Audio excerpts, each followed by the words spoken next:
أكرمكم عند الله أتقاكم وإن أكرمكم عند الله أتقاكم إن الله عليم خبير. حقيقة الله لمجوزي متمبوزي وخباري. ثم شرع mtukumona mtu ambaye anajifakharisha kwa kabila lake au kwa ukoo wake na kujiona yeye ni bora juu mwingine, ujue huyo ana matatizo katika akili yake, kadhalika katika imani yake, moyo wake hauko salama. Au mtu anambagua mtu kwa sababu ya rangi,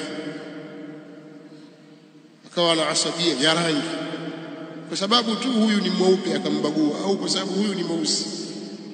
Huyu mtu ana matatizo, huyo ana nakhwa ya jahiliya. Sasa jambo hili watu wengi wanalalamikia kwamba wazungu wabaguzi sana. Ni kweli, wengi wao kwa hivyo. Waarabu wabaguzi sana, ni kweli. Hata Waafrika pia wanabaguana wenyewe kwa wenyewe. Kuna makabila yakajiona kwamba wao ni bora kuliko mwingine. Kwa nini? Basi tu sisi bora. Ubora wenu unatokea wapi? Hana cha kueleza. Inna akramakum inda Allahi atqakum. Kwa hiyo hambagui mtu mwingine.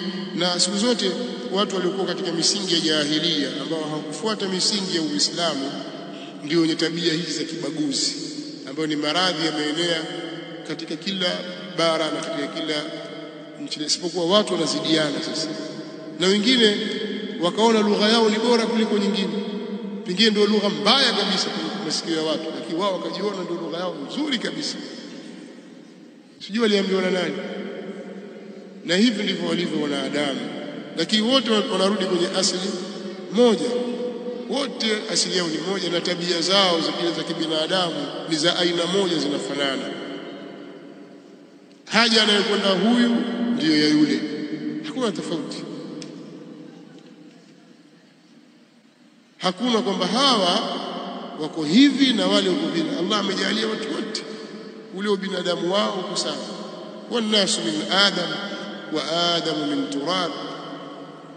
Sasa watu takiwa waache nakhwa aljahiliya, mambo ya ukabila na utabaka na mengineyo na rangi.